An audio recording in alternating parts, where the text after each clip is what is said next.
Hello, my dear students. I hope everyone is good. I'm great. If you're new to the channel, सबसे पहले subscribe करो. Let's look at this test. Today I'm going to discuss legal sectional test. आप लोग के साथ किस type के legal sectional tests होते हैं. कुछ tests आपको provide कर दूंगी मैं on YouTube for free. If you want 60 plus tests, 2000 plus questions अगर आपको legal के चाहिए, आप access कर सकते हो on my app, which is Winning Legal. Nandini Chhabra करके app है. Link आपको description box में मिल जाएगा. Let's start with legal sectional test. Let's look at best questions. 25 questions हम लोग solve कर रहे होंगे. The election of members to राज्य सभा and constitutional amendments. पहले तो election किया जाता है members का. राज्य सभा में कितने members होते हैं, कितनी strength है? 250 strength है राज्य सभा की. कौन सा article कहता है? Article 80 कहता है, lay down करता है कितनी strength होनी चाहिए राज्य सभा की. And constitutional amendments, जो हम constitution में amendments करते हैं, हमने क्या कर रखा है? बोरोइंग्स कर रखी हैं. हमारा कॉन्स्टिट्यूशन लार्जेस्ट कॉन्स्टिट्यूशन है, सबसे लेंथीएस्ट कॉन्स्टिट्यूशन, सबसे बल्किएस्ट कॉन्स्टिट्यूशन इंडिया का है, सबसे स्मॉलेस्ट कॉन्स्टिट्यूशन यूएसए का है. ठीक है, तो election of members to Rajya Sabha एक पॉइंट ये है. और कॉन्स्टिट्यूशनल अमेंडमेंट्स हमने कहीं से बोरो कर रखे हैं. कहां से बोरो कर रखे हैं? हमने साउथ अफ्रीका के कॉन्स्टिट्यूशन से बोरो कर रखे हैं. तभी इंडियन कॉन्स्टिट्यूशन को हमेशा बैग ऑफ बोरोइंग्स बोला जाता है. ठीक है, सो correct answer south African constitution है, वो हमने उनसे अडॉप्ट किया है प्रोविजन. चाहे इलेक्शन होता है मेंबर्स का, ठीक है, नॉमिनेटेड मेंबर्स भी होते हैं, इलेक्टेड मेंबर्स भी होते हैं. सिमिलरली कॉन्स्टिट्यूशनल अमेंडमेंट्स का भी हमने उन्हीं से बोरो कर रखा है, साउथ अफ्रीका से. ठीक है, so one point becomes clear that we are doing all the borrowings of the constitution. ठीक है, हमने कौन से कहां से क्या बोरो कर रखा है. Then procedure established by law, this we have adopted from Japan constitution. Japan constitution से हमने procedure established by law adopt कर रखा है, याद रखना. Right, then the provision regarding procedure established by law जो है हमने जापान कॉन्स्टिट्यूशन से ले रखा है. Then what was the special constitutional position. अब आप सबको पता होगा 2019 में एक एक्ट आया था, Jammu and Kashmir reorganisation act 2019. उससे क्या हुआ? Under article 370 Jammu and Kashmir को स्पेशल स्टेटस था. अंडर आर्टिकल 35A वहां पे रेजिडेंशियल भी यही थे कि वहां पे के रेजिडेंट्स जो है कोई भी और जाकर वहां पे प्रॉपर्टी नहीं ले सकता है. ठीक है, वहीं के रेजिडेंट्स वहां पर रिसाइड कर सकते हैं, वहां जाकर आप रिसाइड भी नहीं कर सकते, बहुत सारे से रूल्स से. सो एब्रोगेट कर दिया गया article 370 that provided special constitutional status to Jammu and Kashmir. So they are saying कि क्या स्पेशल था इसके कॉन्स्टिट्यूशन में. इसका ये स्पेशल था कि उसका एक अपना अलग से कॉन्स्टिट्यूशन था. So D is the right option. Let's look at the explanation. Jammu and Kashmir had its own constitution. Jammu and Kashmir का अपना एक, जैसे पूरे इंडिया में तो आईपीसी एप्लीकेबल होता था, पहले आईपीसी में हमेशा हर प्रोविजन में लिखा होता था एक्सेप्ट जो है जम्मू एंड कश्मीर को ये एप्लीकेबल नहीं होगा, except the state of Jammu and Kashmir. Jammu and Kashmir को एप्लीकेबल नहीं होगा, पहले ये बोला जाता था. बट अब जो है आईपीसी जम्मू एंड कश्मीर पर भी एप्लीकेबल है. पहले आरपीसी करके, रणबीर पीनल कोड करके जम्मू एंड कश्मीर का अपना पीनल कोड होता था. तो आईपीसी जो कि 1860 का है वो पूरे इंडिया में एप्लीकेबल था, but Jammu and Kashmir applicable नहीं था. I want to tell you Jammu and Kashmir is no more a state now. Jammu and Kashmir अलग से एक क्या बन गई है? यूनियन टेरिटरी बन गई है. एंड लद्दाख भी एक यूनियन टेरिटरी बन गई है. तो ये दो यूनियन टेरिटरीज निकल के आई हैं. Daman and Diu and Dadra and Nagar Haveli merge हो गए हैं, याद रखना. अगेन 2019 में भी Dadra and Nagar Haveli and Daman and Diu को भी मर्ज कर दिया गया. Merger of union territories bill आया उनका. उनकी कैपिटल कौन सी बनाई गई? दमन बनाई गई. तो इन सब चीजों पर फोकस रखना जरूरी है. देन देख लेते हैं अर्स्टवाइल इंडियन स्टेट. पहले Indian state Jammu and Kashmir की जो थी under article 370 of Indian constitution, उसको एक स्पेशल स्टेटस मिला हुआ था. अब ये एब्रोगेट कर दिया गया. एब्रोगेट मींस नल कर दिया गया है, इसको विड्रॉ कर चुके हैं इसको. एंड कौन से एक्ट के साथ? Jammu and Kashmir reorganisation act. Right, all the provision of the constitution which were applicable to other states जो है पहले एप्लीकेबल नहीं थे जम्मू एंड कश्मीर को, but now they are applicable. Right, then देख लेते हैं who among the following was not a member of constituent assembly. Constituent assembly के महात्मा गांधी मेंबर कभी नहीं थे, याद रखना. कौन कौन थे चेक करो. You must look at this list. Mahatma Gandhi was never a member of constituent assembly that was established in July 1946. Right, देख लेते हैं. अब जो ये 7-8 मेंबर्स होते हैं ये हमें ध्यान रखने हैं, बट अगर ऐसे 15-20 मेंबर्स हैं, इन सब के नाम हमें याद नहीं रखने हैं. ठीक है, who among the following was the chairman of the drafting committee. Drafting committee के चेयरमैन कौन थे? B R Ambedkar. ठीक है, B R Ambedkar, this is very simple, chairman of drafting committee, very important. इन्होंने आर्टिकल 32 को heart and soul of the constitution बोला था, जिसमें फंडामेंटल राइट्स को एनफोर्समेंट की बात हो रखी है। राइट टू कॉन्स्टिट्यूशनल रेमेडीज को इन्होंने heart and soul of the constitution भी बोला था। Then correct answer is B R Ambedkar, जो कि परमानेंट चेयरमैन थे ड्राफ्टिंग कमिटी के। याद रखना, कोई भी कॉन्स्टिट्यूएंट असेंबली से रिलेटेड न्यूज है, चाहे वो बी एन राव है, चाहे वो सचिदानंद सिन्हा जी हैं, जो भी नाम है, इन सब नाम को आपको याद रखना है। किसने क्या रोल प्ले किया था, किसने कॉन्स्टिट्यूशन लिखा, किसने हैंड रिटन लिखा, किसने हिंदी इंग्लिश दोनों में लिखा, ये सब चीजें आपको ध्यान रखनी है, right. A bill in the imperial legislative council for compulsory and primary education was introduced by, जैसे जो एक बिल इंट्रोड्यूस हुआ था, बिल आया था, bill in the imperial legislative, किसने basically compulsory and free education किसने प्रपोज करी थी, जीके गोखले ने करी थी। मोर ऑफ हिस्टोरिकल क्वेश्चन, ठीक है, बट इंपॉर्टेंट है, he was one of the founding social and political leaders थे during the Indian independence movement against the British empire. Gokhale was a senior leader and founder of servants of Indian society. तो he was very important, G K Gokhale बहुत ही important नाम है। He was one of the people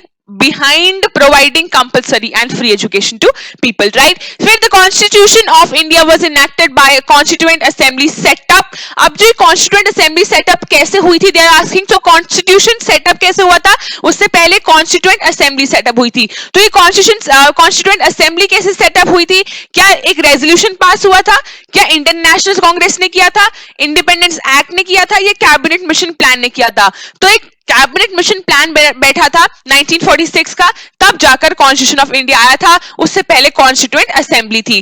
constitution of India was drafted bye constituent assembly, ठीक है, and ये implement कैसे हुआ था, कैबिनेट मिशन प्लान था 1946 का, जो कि 16 मई को आया था। इन डेट्स को भी ध्यान रखना, ठीक है, कैबिनेट मिशन प्लान को ध्यान रखना। देन इससे कॉन्स्टिट्यूएंट असेंबली बनी, कॉन्स्टिट्यूएंट असेंबली के कारण कॉन्स्टिट्यूशन ऑफ इंडिया बना।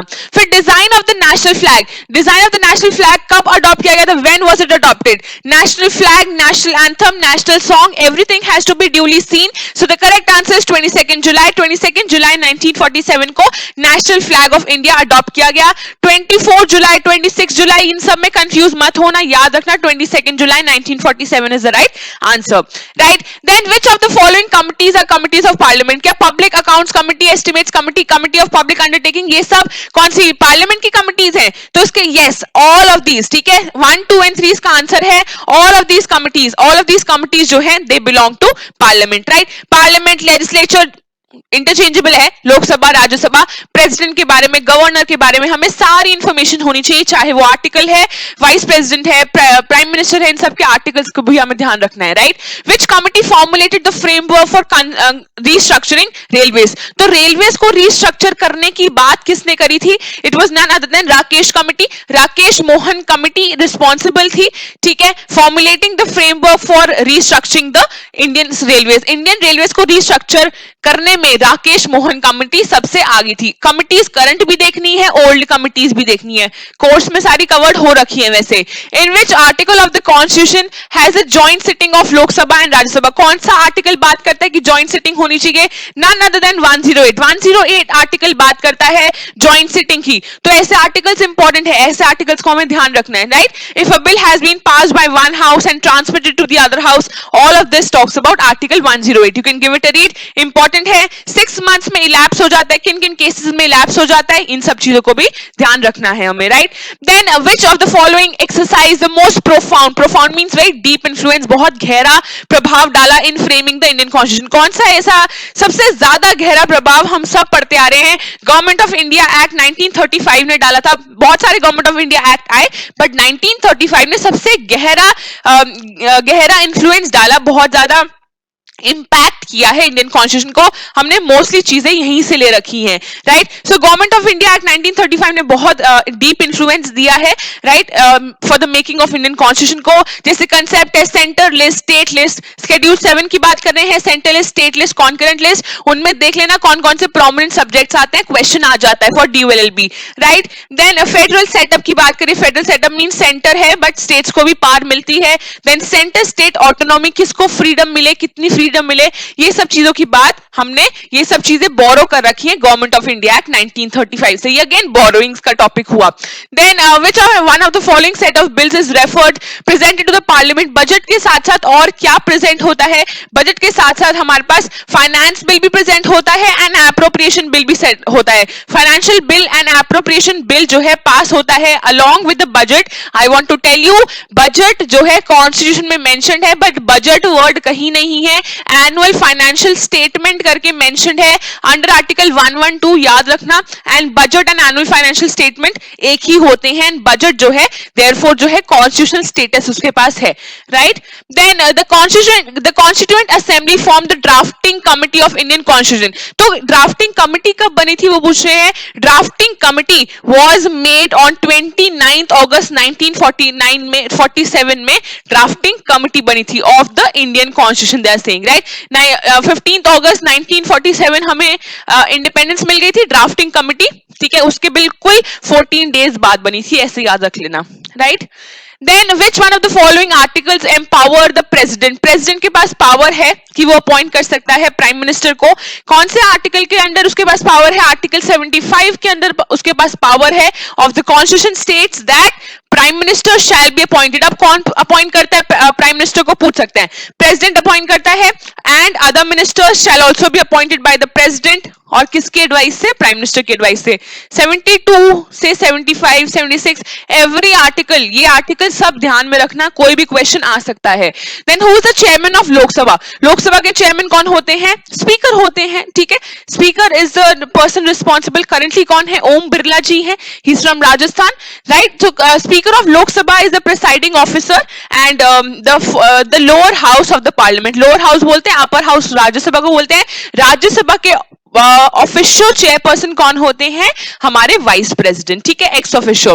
Then what is fact in issue? अब वो पूछ रहे हैं फैक्ट इन इशू क्या होता है। तो नेसेसरी फैक्ट्स जो होते हैं डिटरमाइन करने के लिए उन्हें हम फैक्ट इन इशू बोलते हैं। फैक्ट इन इशू एक अपने आप में फ्रेज है, right. So facts in issue जो होते हैं वो फैक्ट्स होते हैं जो बहुत नेसेसरी होते हैं डिटरमाइन करने के लिए। इधर उधर की बातें नहीं, जो बहुत ही पॉइंट टू पॉइंट फैक्ट्स होते हैं जो हमें बता पाते हैं कि हाँ भाई क्राइम हुआ है, हाँ भाई कोई कंक्लूडिंग चीज आई है, वो सब फैक्ट इन इशू होते हैं। फिर the model code of conduct for political parties and candidates to be followed during the election is laid down in the constitution. क्या कॉन्स्टिट्यूशन में रिटन है या फिर स्पेसिफाइड है रिप्रेजेंटेशन ऑफ पीपल्स एक्ट में, या फिर सुप्रीम कोर्ट ने एंजॉइन कर रखा है, डिक्लेयर कर रखा है? ये एक वॉलंटरी अग्रीमेंट होता है। So the correct answer is act. Act में मेंशन हो रखा है। सो रिप्रेजेंटेशन ऑफ पीपल्स एक्ट 1951 में बहुत अच्छे से बता रखा है मॉडल कोड ऑफ कंडक्ट, ठीक है। यूपीएससी एक 315 से लेकर 323 आर्टिकल ऑफ इंडियन कॉन्स्टिट्यूशन में मेंशन्ड है। यूपीएससी एक कॉन्स्टिट्यूशनल बॉडी है, पता होना चाहिए आप लोग को, राइट। देन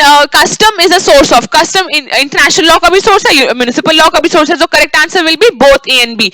तो ये दोनों का सोर्स है, इंटरनेशनल लॉ का भी, म्युनिसिपल लॉ का भी, कस्टम। बट कस्टम तभी एप्लीकेबल होता है जब वो प्रूव कर पाए कि बहुत सालों से चलता आ रहा है, कि तुम अंदाजा भी नहीं लगा सकते हो इतने सालों से चलता आ रहा है, right. So custom act is source of law for both international law as well as municipal law. So procedural law for Hindu marriage act, procedural law जो है हिंदू मैरिज एक्ट का कौन सा होता है? अब हम लोग हमेशा ये कंसिडर करते हैं कि हिंदू या फिर देखो मुस्लिम मैरिज तो एक सिविल कॉन्ट्रैक्ट है, but we will not take it into criminal procedure, we rather follow the civil procedure, we always follow CPC for this, code of civil procedure हम फॉलो करते हैं। सो सेक्शन 21 ऑफ, अब sections नहीं याद करने हैं, चाहे वो टॉट है, कॉन्ट्रैक्ट है, आईपीसी है, हिंदू लॉ है, हमें किसी के सेक्शंस नहीं याद करने हैं। We only have to learn the articles of the constitution. Section 21 of Hindu marriage act provide करता है कि सब जो है रेगुलेट कौन करेगा? कोड ऑफ सिविल प्रोसीजर करेगा 1908 का। इयर्स याद रख लेना, इयर्स इंपॉर्टेंट हो सकते हैं बट नॉट सेक्शंस। एक डीएलएलबी के पेपर में सेक्शन 7 आ रखा था, वो सिर्फ तुम्हें घुमाने के लिए दे रखा है, नहीं तो वो ऐसे क्वेश्चंस नहीं आते हैं। These questions are just a trap, attempt मत करना क्योंकि ऐसे difficult questions, of course section 7 जो है हमें पढ़ाया जा रहा है करंटली, फैमिली लॉ में पढ़ाया जा रहा है, हिंदू लॉ, मुस्लिम लॉ में, तुम लोगों को कैसे पता होगा, ठीक है। तो बेयर एक्ट ऐसे मत पढ़ना। फिर नेक्स्ट देखो administrative law is a branch of administrative law जो है public law का branch है, ठीक है, it is a branch of public law, body of law जो govern करती है administrative agencies. Administrative agencies means जो MBAs होते हैं, जो administrative काम कर रहे हैं, सब management का काम कर रहे हैं, all of these are administrative agencies. तो इसको कौन govern करता है? Administrative law govern करता है, right? So rule making की बात है, adjudication की बात है, enforcement की बात है, specific regulation, ये सब administrative law देखती है. तो ये पार्ट है पब्लिक लॉ का. jurisprudence का मतलब होता है नॉलेज ऑफ लॉ. एक्चुअली में jurisprudential से आ रहा है, jurisprudencia से आ रहा है, जिसका मतलब होता है study knowledge of science of law. Therefore it means knowledge of law, jurisprudence. ठीक है, jurisprudence एक सब्जेक्ट होता है सेमेस्टर 1 में. Then essential ingredients of a crime. Essential ingredients of a crime कि मोटिव वगैरह में कंफ्यूज मत हो जाना, सिर्फ दो इंग्रेडिएंट्स होते हैं. Actus reus means guilty act and mens rea. Mens rea means guilty intent, ill intent. ठीक है, तो यहां देखो the term actus reus means guilty act. ठीक है, जो ऑब्जेक्टिव एलिमेंट होता है, किस जो तुम काम कर रहे हो, क्या वो क्राइम कॉन्स्टिट्यूट करता है, क्या वो फोरबिडन बाय लॉ है. गिल्टी माइंड का मतलब होता है बैड इंटेंट. ठीक है, बैड इंटेंट बेसिकली. सो मतलब mens rea means guilty mind या bad intent, ill intent. In order to prove a crime हमें एक्टस रियस प्रूव करना पड़ता है एंड मेंस रिया प्रूव करना पड़ता है. तो इसमें ये लिखा हुआ है, इन्होंने एक फ्रेज की बात करती है, actus non facit reum nisi mens sit rea. In criminal law इसका मतलब होता है act itself does not constitute guilty. अगर तुम्हारा माइंड जो है गिल्टी नहीं है तो एक्ट सिर्फ गिल्टी नहीं होगा. ठीक है, गिल्टी माइंड के साथ भी करना चाहिए. अगर तुम गलती से कोई काम कर रहे हो, that will not be a crime, right. In case of an offence punishable with fine only, imprisonment for non payment of fine will be. वो कह रहे हैं अगर सिर्फ तुम्हें फाइन देना और तुम फाइन नहीं भर पा रहे हो तो तुम्हें इंप्रिजनमेंट होगी, you will be put behind the bars. तो इंप्रिजनमेंट कैसे होगी? क्या रिग्रेस होगी, सिंपल होगी, रिग्रेस और सिंपल, या partly regress partly simple? Definitely simple होगी. अब क्या तुमसे रिग्रेस पनिशमेंट थोड़ी ना कराएंगे, ये नहीं कि तुम्हें काम कराना पड़ रहा है वहां पे, बहुत ही मुश्किल पनिशमेंट दी जा रही है, पैसे नहीं दे पा रहे हो, come behind the bars, but will be very simple, बहुत सिंपल होगा, right. So correct answer is the imprisonment will be very simple. Last question देख लेते हैं. टेंडर क्या है? टेंडर एक इनविटेशन टू ऑफर है, याद रखना. इनविटेशन टू ऑफर को आप कभी भी एक्सेप्ट नहीं करते, इनविटेशन को टू ऑफर को आप हमेशा ऑफर देते हो. ठीक है, कि आप इनवाइट कर रहे हो कि आप हमें ऑफर करिए, तो आपको ऑफर करेंगे, फिर एक्सेप्टेंस होगी, ऐसे होता है. इनविटेशन जैसे एडवर्टीजमेंट होता है, वो भी इनविटेशन टू ऑफर होते हैं. जैसे टेंडर आता है न्यूज़पेपर में, तो वो एक ऑफर नहीं है, rather it is an invitation to offer. You should know the difference between the two, right. So tenders जो होते हैं वो रिक्वेस्ट कर रहे हैं बिडर को कि अपनी फॉरवर्ड करो, अपने ऑफर्स पुट फोर्थ करो. ठीक है, therefore it is an invitation to offer, कि अपने ऑफर्स लेकर आओ हमारे पास. ठीक है, that's it. And if you want to have access to all the sectional tests, 60 plus sectional tests आपको मिल जाएंगे. अगर आपने मॉक्स के 7 sectional tests ले रखे हैं तो आपको sectional tests वहीं पर मिल जाएंगे. फिर आपको इंग्लिश के भी मिलेंगे, मैथ्स, रीजनिंग, फिर लीगल रीजनिंग भी है, लीगल एप्टीट्यूड भी है, लीगल नॉलेज, लीगल के सारे sectional tests आपको इसमें तो मिल ही जाएंगे. If you only want sectional tests of legal, चाहे वो करंट अफेयर्स है लीगल के, सब कुछ एवरीथिंग रिलेटेड टू लीगल, उनके MCQs, उनके सेक्शनल टेस्ट, उनके material, legal current affairs, everything is there in this course. Legal GK and current affairs में आपको सारा कोर्स मिल जाएगा. करंट जजमेंट्स है, चाहे वो पुराने judgments, current committees, everything is committed, everything is there in legal GK and current affairs, right. और इन वाले सेक्शनल टेस्ट में, मॉक्स और सेक्शनल टेस्ट में, यहाँ पर आपको लीगल के तो मिल ही रहे होंगे, रादर आपको इंग्लिश के, रीजनिंग के, मैथ्स के, सब के मिल रहे होंगे, right. This is difference between the two. If you want to have access, you can download the app right now. App का नाम है Winning Legal Nandini Chhabra. Google Play Store पर आप सर्च कर सकते हैं Winning Legal Nandini Chhabra. You can download it. For iOS users आप my institute app download करिए, ऑर्गेनाइजेशन कोड डालिए फर्ली, FURLI करके ऑर्गेनाइजेशन कोड डालिए, अपने मोबाइल नंबर के साथ लॉगिन कर सकते हैं. जहां कर चेक करो कॉन्स्टिट्यूशन के 2300 क्वेश्चन, 2300 क्वेश्चंस फ्री कंटेंट में आपको मिल जाएंगे. स्टडी मटेरियल देखो, फ्री मॉक टेस्ट अटेम्प्ट करो, जाकर चेक करो the kind of material that is being uploaded for your help, right. And when you open the app, जब आप लॉगिन कर लेते हैं तो आपको ये दिख रहा होगा, कोर्सेज पर जाना, मतलब स्टोर पर जाना, स्टोर पर आपको सारे कोर्सेज अवेलेबल हो जाएंगे. If you want to see any course, आप क्लिक करना उस कोर्स पे, you can buy that course then and there, और अपना स्टेट सेलेक्ट करना and you can make the payment. आप पेमेंट कर सकते हैं, प्रोसीड करके पेमेंट हो जाएगी. बाकी कुछ नहीं समझ आ रहा है, you can chat with me also. Chat का ऑप्शन है You can chat with me, take up your doubts. You can message me on Telegram, you can message me on Instagram, you can message me on this chat. I am available everywhere. ये मेरा Telegram का भी handle है, ये मेरा Instagram का भी handle है. Don't forget to follow me, मुझे फॉलो करो. I am going to share best material on Instagram. Also I share quiz, a lot of things I share जो कि तुम्हें बहुत इंपॉर्टेंट लगेगी. Nandini Chhabra is my Instagram handle.